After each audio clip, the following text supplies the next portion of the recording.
பௌர்ணமி அன்னைக்கு நீங்க ஒரு புஷ்பம் சாத்தினாலும் அது பன்மடங்கு நமக்கு பலன் தரக்கூடியதுன்னு நம்ம முன்னோர்கள் அதை கணித்திருக்கிறார்கள். திருமண வாழ்க்கைக்கு இது ஈகோ இருக்கக்கூடாது.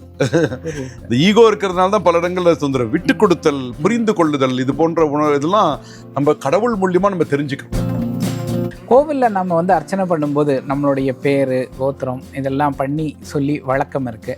ஒரு சிலர் சுவாமி பேருக்கோ சுவாமி பேருக்கே பண்ணிடுங்க அப்படின்னு சொல்லி சொல்றாங்க. இதுல எது சரி? திருப்பதியில கல்யாணோத்சவம்னு தினமுமே நடக்கும். அது என்னன்னா அது காமியோத்சவம். நான் நினைச்சுட்டு ஒரு பிரார்த்தனை பண்ணிட்டு பண்றது. நம்ம சார்பா கேட்டவர் அர்ஜுனர், மகாபுருஷர், மகாவீரர்.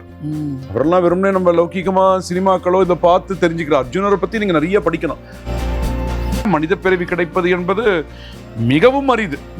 நாம் நினைத்ததோ நம்ம நினைக்கிறோம் அதை ஈஸியா கை கால்னா முழுன்னு தெரியாது. அடுத்த நிமிடம் நமக்கு தெரியாது. சக்தியுடன் நேயர்களுக்கு அன்பு வணக்கம்.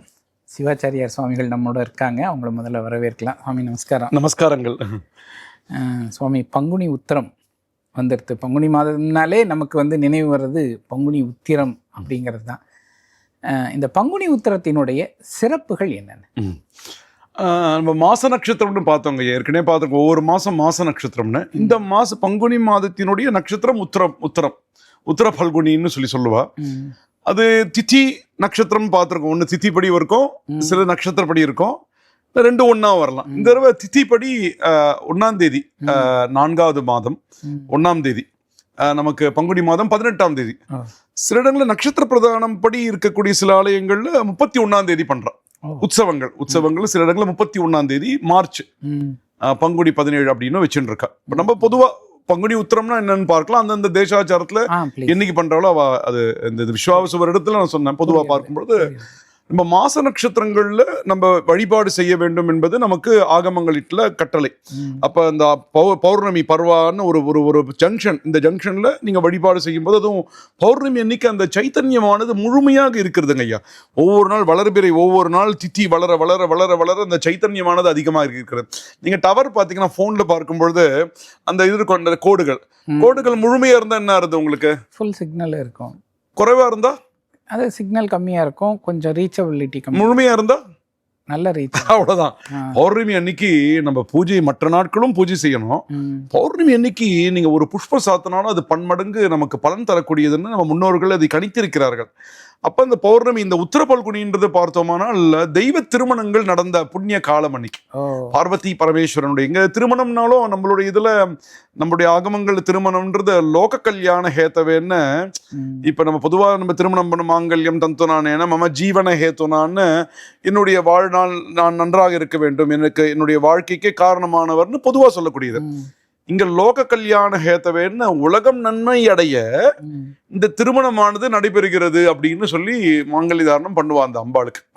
அங்க இது எப்படி ஆனா பெண்ணா அப்படின்னு பார்த்தோம்னா, உலகத்திற்கு தாய் ஜெகத பிதரவு பார்வதி பரமேஸ்வரம்னு மகாகவி காளிதாச சொல்றார்.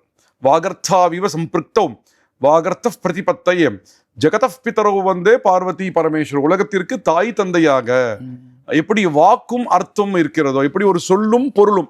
ஒரு சொல் சொல்றீங்க ஐயா, அது பொருளுடன் தானே சேர்ந்து வருது. நமக்கு சொல்லு தனியா பொருள் பின்னாடியா வருது. நீங்க சொல்ல கேட்கும் பொழுதே அந்த பொருளும் வருது. அது போன்று கணவன் மனைவியானவர்கள் இருக்க வேண்டும்னு நம்ம சாஸ்திரம் சொல்றது. கணவன் மனைவினா ஏதோ லௌகிகமா இருக்கிறது இல்ல. அவர்கள் இது போன்று சிவனும் பார்வதியும் போன்று ஒற்றுமையுடன் பரஸ்பரம் விட்டு கொடுத்து அந்த அன்பின் பரிமாற்றம் தாங்க. அது ஒரு இடத்துல இம்பேலன்ஸ் ஆனா கூட முழுக்க ஸ்பாயில் ஆயிடும். இப்ப மெயினா திருமண வாழ்க்கைக்கு இது ஈகோ இருக்கக்கூடாது. இந்த ஈகோ இருக்கிறதுனால தான் பல இடங்கள்ல தொந்தரவு. விட்டு கொடுத்தல், புரிந்து கொள்ளுதல், இது போன்ற இதெல்லாம் நம்ம கடவுள் மூலியமா நம்ம தெரிஞ்சுக்கிறோம். கடவுளுக்கு திருமணம் நடக்கிறதுப்பா, அங்க சிவபெருமான் இங்க வராருப்பா, இங்க பார்வதிக்கு திருமணம் பண்றாருப்பா அப்படின்னு அங்க ஆச்சாரியர்களே அங்க பார்வதியாகவும் சிவபெருமானாகவும் முருகராகவும் தேவசேனாவாகவும் இது போன்று அந்த என்ன தெய்வங்களுக்கு இப்ப மகாவிஷ்ணு தாயார் அப்படின்னா அந்த 2 ஆச்சாரியர்களோ என்ன வழக்கம் இருக்கோ அந்த ஆச்சாரியர்களே அவர்கள் அந்த ஸ்தானத்தை எடுத்துக்கொண்டு இந்த இந்த இந்த மாங்கல்ய தாரணமானது, இந்த பூஜைகள் கிரியைகள் எல்லாமே செய்யப்பட்டு, எப்படி நமக்கு ஒரு கிரியைகள்னா நம்ம திருமணத்தை போது பண்றாலோ மாதிரி சுவாமிக்கு இந்த அக்னி காரியனம் பண்ணி இது ஒரு திருமண திருமணமானது அது அது பங்குனி உத்திரமானது பொதுவாக மாச நட்சத்திரமே விசேஷம், சுவாமிக்கு அபிஷேகங்கள்லாம் விசேஷம். பங்குனி உத்திரம் என்ன சிறப்புன்னா திருமணம், தெய்வ திருமணங்களுக்கு திருமணத்துக்குரிய நாள் இந்த வருஷத்துல. அன்னைக்கு பல இடங்கள்ல ஐயா அன்னைக்கு சுவாமிக்கே கல்யாணம் ஆகுறதுனால மக்கள் வேற எதையுமே பார்க்காம அன்னைக்கு திருமணம் பண்ணிக்கிறது சில இடங்கள்ல சில பேர் வழக்க வச்சிருக்கா. சுவாமிக்கு நடக்குதுப்பா, நான் இன்னைக்கு திருமணம் பண்ணிக்கிறேன் அப்படின்னு ஒரு நம்பிக்கையுடன் பண்ணக்கூடியவாலும் இருக்கா. தெய்வ திருமணங்கள் நடைபெறக்கூடிய புண்ணிய காலம் அன்னைக்கு பங்குனி உத்திர நாள். அன்னைக்கு தீர்த்தவாரின்னு பல ஆலயங்கள்ல அன்னைக்குதான் அந்த தீர்த்தோத்சவம், அன்னைக்கு மாச நட்சத்திரம்ன்றதுனால உத்தர பல்குனியா இருக்கலாம், அன்னைக்கு பௌர்ணமியா இருக்கலாம். அன்னைக்கு என்ன பண்ணுவாங்க, தீர்த்தோத்சவம் உற்சவமானது பூர்த்தி. நம்ம மயிலாப்பூர் கபாலீஸ்வரர் ஆலயத்தில் அது போன்ற திருமழிசை ஒத்தாண்டேஸ்வரர், மனோனுகூலேஸ்வரர்னு சுவாமி, பழமையான சுவாமி, சோழரால் வழிபட்ட இந்த கஜபிருஷ்ட விமானம் உடையது. அங்க அந்த ஆலயத்து இது மாதிரி பிரசித்தமான பிராச்சீனமான ஆலயங்களில் பார்த்தோம்னால் கபாலீஸ்வரர் கோயில் ரொம்ப நல்லா இருக்கும். எல்லா இந்த பங்குனி உத்திர இது 63 சோ அந்த உற்சவமானது உற்சவமும் நமக்கு பார்க்கிறோம். இந்த 15 நாட்கள் உற்சவம் பூர்த்தியாருது. திருமணங்கள், தெய்வ திருமணங்கள் நடைபெற்ற நாள் என்பதனால் அன்னைக்கு திருமணங்கள் சிறப்பாக அனைத்து ஆலயங்களிலும், உற்சவம் பண்ணாத ஆலயங்கள்ல கூட கல்யாண உற்சவம் மட்டும் பண்ணுவோம். உற்சவமா நான் பங்குனி மாசம் பண்ண மாட்டா, ஆனா இன்னைக்கு பங்குனி உத்திரமாச்சே, இன்னைக்கு சுவாமிக்கு அம்பாளுக்கு காமியோத்சவம்னு திருமண உற்சவங்கள் அடிக்கடி பண்ணலான்னு இருக்குங்க ஐயா. ரதோத்சவம் வீட்டு கோவிலுக்குள்ளேயே அந்த ரத்தம் இழுக்கிறது, இந்த காமியோத்சவம்னு இருக்குங்க ஐயா ஆகமங்கள்ல. நித்தியோத்சவம், நைமித்திகோத்சவம், காமியோத்சவம். உற்சவம்னா ஒரு வழிபாடு, உத்சவம் உள்ளே இருந்து சுவாமி வெளிவருதல். நித்தியோத்சவம்னா தினமும் செய்வது, தினமும் நம்ம பண்றது. நைமித்திகோத்சவம்னா அந்த பிரம்மோத்சவம் பண்றோம் பாருங்க, அது நைமித்திகம். ஒரு இதை நிமித்தமாக வைத்து, காரணமாக வைத்து செய்வது, ஒரு நட்சத்திரத்தையோ திதியையோ வைத்து நைமித்திகோத்சவம். காமியோத்சவம்னா எனக்கு நான் பிரார்த்தனை பண்றேன், அது நல்லபடியா நடந்த உடனே நான் சுவாமிக்குன்னு செய்யறேன். அர்ச்சனை பண்றதுலாம் டைரக்டா ஆகமங்கள்ல விதி இல்ல, அல்ல ஆகமங்கள்ல வழிபாடுகளே பூஜைகள், பஞ்சாசன பஞ்சாபரண பூஜைன்னு தனியா அமைப்பு இருக்கு. இப்ப அர்ச்சனை பண்றது எந்த கேடர்ல வருதுன்னா, நான் எனக்குன்னு வேண்டிக்கிறேன், என் பையனுக்குன்னு வேண்டிக்கிறேன், என் பொண்ணுக்குன்னா. கோவில் நம்ம பார்த்தோமே, தனி மனிதனுக்கு இல்ல. அங்க வழிபாடுகள் அனைவருக்காகவும். நீங்க வரீங்க வரல, இப்ப பேண்டமிக் போதும் கோவில்ல வழிபாடுகள் நடந்துதான் இருந்தது. அங்க லீவு கிடையாது, இங்க சண்டே ஹாலிடே, அதெல்லாம் 24/7 365 it applies only to the temple. ஏன்னா அங்க பூஜைகள் நடந்துட்டே இருக்கும், எல்லா காலமும் நமக்கு நடந்துட்டு இருக்கும். அப்ப நம்ம பார்த்தோமானால், அப்ப காமியோத்சவம் நீங்க ஒண்ணு நினைச்சுட்டு நீங்க நினைக்கிறீங்க, என் குழந்தை பரீட்சை எழுதியிருக்காருப்பா, அவர் நல்லா ஜெயிக்கணும்பா, அவருக்கு அந்த மந்திர சக்தி வேணும்பா, நான் ஒரு கோயில்ல போய் ஒரு அர்ச்சனை பண்றேன்ப்பா. அது மாதிரி இந்த கல்யாணோத்சவம் பண்றது இப்ப நீங்க திருப்பதியில பிரசித்தமா இருக்குங்க ஐயா. திருப்பதியில கல்யாணோத்சவம்னு தினமுமே நடக்கும். அது என்னன்னா, அது காமியோத்சவம், நான் நினைச்சுட்டு ஒரு பிரார்த்தனை பண்ணிட்டு பண்றது. அது மாதிரி சில ஆலயங்கள் நடக்கும் இந்த சமயத்துல, இந்த பங்குனி உத்திர விழால நடக்குங்க. மன்மத்தனுக்கு திரும்பி அந்த ரூபம் கிடைச்சது இன்னைக்கு தான், இந்த பங்குனி உத்திரம் தான். சாஸ்தா பிறந்த அவதரிச்ச தினம். அவளுக்கு பிறப்புன்னு இல்ல, அவ நமக்குன்னு வரா. அர்ஜுனரும் அவதரிச்ச தினம். அர்ஜுனர் வில்லுக்கு விஜய் என்ற மாதிரி நமக்கெல்லாம் ஒரு ஜீவாத்மாவுடைய ரெப்ரசன்டேட்டிவா தானே அர்ஜுனர் இருந்திருக்கு. கீதையில பரமாத்மா கிருஷ்ணர், ஜீவாத்மா அர்ஜுனர். நம்ம என்னென்ன கேள்விகள்னா நமக்கு இருக்குமோ, சம்சயங்கள் இருக்குமோ, நம்ம சார்பா கேட்டவர் அர்ஜுனர். மகாபுருஷர், மகாவீரர் அவர். அவரெல்லாம் வெறும்னே நம்ம லௌகிகமா சினிமாக்களோ இதை பார்த்து தெரிஞ்சுக்கிற அர்ஜுனரை பத்தி நீங்க நிறைய படிக்கணும். அவள்லாம் இன்னைக்கும் இந்த கிராமப்புறங்கள்ல இந்த திரௌபதி அம்மன் ஆலயங்கள்ல அந்த உற்சவங்கள்லாம் பண்ணும்போது, நீங்க திண்டிவனம் அந்த பக்கம்லாம் அந்த கிராமங்கள் தான் இன்னைக்கும் திரௌபதி அம்மன் உற்சவ விசேஷமா பண்ணுவா. அங்க இந்த பஞ்சபாண்டவர்களுக்கெல்லாம் தனியா அவளை கூப்பிட்டு அவளெல்லாம் அந்த கிராமங்கள்ல அவ்வளவு சிறப்பா இன்னைக்கு வழிபாடு செய்யப்படுகிறது. அதாவது நான் இந்த வழிபாடுகள் இல்லைன்னே சொல்ல ரொம்ப நல்லா படுவது. அப்ப அவருடைய பிறந்த தினமும் அன்னைக்கு பங்குனி உத்திரம் தான். ஓகே ஓகே ஓகே இப்போ நம்ம பங்குனி உத்திரம் பற்றி பேசிகிட்டு இருக்கிறோம். இடையிலே நீங்கள் இந்த அர்ச்சனையை பற்றி சொன்னீங்க. நம்ம இதை பற்றி நான் ரொம்ப ஆரம்ப எபிசோடில் பேசியிருக்கோம். இப்போ நிறைய நியூ வியூவர்ஸ் வந்திருக்காங்க, அவங்களுக்கும் ஒரு தெளிவு கிடைக்கணுங்கிறதுக்காக கேட்குறேன். கோவிலில் நம்ம அர்ச்சனை பண்ணும்போது நம்மளுடைய பேர், கோத்திரம் இதெல்லாம் பண்ணி சொல்லி வழக்கம் இருக்குது. ஒரு சிலர் சுவாமி பேருக்கே பண்ணிவிடுங்க அப்படின்னு சொல்லி சொல்கிறாங்க. இதில் எது சரி? இரண்டுமே சரிதான். இரண்டுமே நம்ம பார்க்கிற விதம் தான். இப்ப நம்ம பெயர் சொல்லி நட்சத்திரம் சொல்லி செய்யும் பொழுது நமக்கு ஒரு திருப்தி ஏற்படுகிறது. அது ஒரு இந்த இது மாதிரி இப்ப நீங்க லைவ் லொகேஷன் சொல்றா பாருங்க, இந்த சோ அண்ட் சோ. இப்ப நம்மளே சங்கல்பம் பண்ணிப்போம். நம்ம பூஜை பண்ணும்பொழுது நான் இது மாதிரி இப்ப சந்தியாவந்தனம் பண்ணும்பொழுது காயத்ரி மகாமந்திர ஜம்மு கரிஷி என்ன நீங்க ஒரு மந்திரம், நீங்க ஏதாவது ஒரு மந்திரம் ஆகட்டும், பூஜை ஆகட்டும், வீட்டில் பூஜை சங்கல்பம்னா ஒரு குறிக்கோள். இப்ப இது அப்ஜெக்டிவ், நான் இது பண்ண போறேன்றது. அப்ப நீங்க உங்க நாமா சொல்லி அது சொல்லும் போதும் கனெக்ட் ஆறீங்க. அது பொதுவானது. பட் நம்ம கோவில்ல பூஜை அர்ச்சனை பண்ணும்போது என்ன பார்த்திருக்கோம், இப்போ நம்ம மரத்துல போய் நீங்க ஒரு தண்ணீர் விடுறீங்க, அது ஒரு டம்ளர் விடலாம், ஒரு சொம்பு விடலாம், ஒரு குடம் விடலாம். ஆனா அது எப்படி போறது அந்த மரத்துல? அது கீழே வேருக்கு போய் போறது. ஈக்குவலா போறதா இல்ல உங்களுக்கு வேண்டிய பழத்துக்கு மட்டும் போகுமா? இல்ல ஈக்குவலா எல்லாருக்கும் போகுது. ஆலயத்துல உங்களுக்கு தான் நீங்க வேண்டுறீங்க, ஆமா உங்களுக்குரிய பழத்துக்கும் போறது. ஆமா உங்களுக்குரிய பழத்துக்கு என்ன சக்தியோ வருது, இலையோ பழமோ நீங்க எங்க என்ன இருக்கோ மரத்துல அதுக்கு போயிடுறது, எல்லாருக்கும் போற மாதிரி. அப்படி பார்க்கும்போது பொதுவாக நீங்க செய்தாலும் சரிதான், தவறில்லை. சுவாமி பேருக்குன்னா சுவாமிக்கு என்ன நம்ம பண்றதுனால சுவாமிக்கா? சுவாமி பேருக்குன்னு அவ சொல்றதும் உலக மக்கள் அனைவரும் நன்மை அடைய வேண்டிதான். காமியோத்சவம் நான் சொன்னது என்னன்னா, காமியம்னா எனக்கு ஒரு காரணம், எனக்கு ஒண்ணு தேவைப்படுறது, எனக்கு இது பண்ணணும், அப்ப நான் ஒண்ணு போய் பண்றேன். நான் பண்ணும்பொழுது ஆனா ஆலயத்துல தாங்கள் எதை செய்தாலும் அது உலக நன்மைக்காகத்தான் செல்லும். புரியுது. அங்க எனக்கு மட்டும் செஞ்சுக்கிறதுன்றதே இல்ல. இல்ல நம்ம தனியா எனக்கு மட்டும் தான் இது, நான் நல்லா இருக்கணும், ஒருத்தர் கெட்டு போகணும் கூட நீங்க நினைக்க முடியாது. முடியாதுங்க, அப்ளை ஆகாதங்க. அந்த ஃபார்முலாவே இல்ல, அந்த பாஸ்வேர்டே இல்ல. ஒரு ஆலயம்னா அனைவரும் நன்மை அடைய வேண்டும். அதனாலதான் அங்க ஐயா நீங்க யோசிச்சு பாருங்க, எவ்வளவோ படையெடுப்புகள், 1-2 இல்லைங்க. நம்ம வரலாறுல படிச்சுதான் ஒண்ணுமே இல்லைங்க ஐயா. அவ்வளவு பல்லாயிரம் ஆண்டுகள் தாண்டி இன்னைக்கு ஒரு ஆலயம் இருக்கு, இன்னைக்கு ஒரு அர்ச்சகர் இருக்கா, இன்னைக்கு ஒரு ஸ்தபதி இருக்கா, இன்னைக்கு ஒரு ஓதுவாமூர்த்திகள் இருக்கா, இன்னைக்கும் அந்த ஆலயம் நடைபெற்று வருகிறது என்றால் அது அந்த தெய்வ சக்தி, அவளுடைய எண்ணம் ஒரு விகாசமா இருந்தது. அந்த ஒரு விகாசமா இருந்ததுனால அந்த எண்ணம் தான். அப்ப கண்டிப்பாக அவர்கள் அர்ச்சனை அவர்களுடைய பெயர் சொல்லியும் செய்யலாம், அவர்கள் பெயர் குடும்பத்தாரின் பெயர் சொல்லியும் செய்யலாம், சுவாமி பேருக்கே பண்ணிடுங்க அப்படின்னு செய்யலாம். இரண்டும் ஒரே விதமான பலன் தான் ஏற்படும். Okay okay. நிறைய பேர் வேண்டிண்டு சுவாமிக்கு அந்த கல்யாண உற்சவம் எல்லாம் நடத்துறாங்க. இப்ப திருப்பதியில கூட்டமா உட்கார வச்சு சங்கல்பம் பண்ணிடுவாங்க.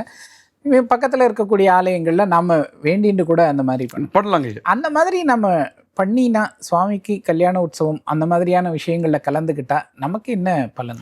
திருமண பாக்கியம் ஏற்படும். திருமண பலன் ஒருத்தர் நினைச்சுட்டு இருக்கா, குழந்தைகளுக்கு திருமணம் வரணும்ன்றது திருமணம் ஏற்படும். இரண்டாவது, திருமணம் ஆனவர்களுக்கு என்னன்னா அந்த அந்யோன்யதா, அந்த பரஸ்பரம் அந்த அன்பு பெருகும், குழந்தைகள் நன்றாக இருப்பார்கள். இரண்டாவது, இப்ப நம்ம எல்லாம் சொல்றோம், அந்த பணம் டெபாசிட் பண்ணிக்கிறா குழந்தைங்களுக்கு, இந்த பிளான் அந்த plan, school plan, college plan, அப்புறம் பென்ஷன் பிளான், இதெல்லாம் இப்ப நம்ம டெபாசிட்ஸ்ல பொருளாதாரத்துல நம்ம சொல்றோம்.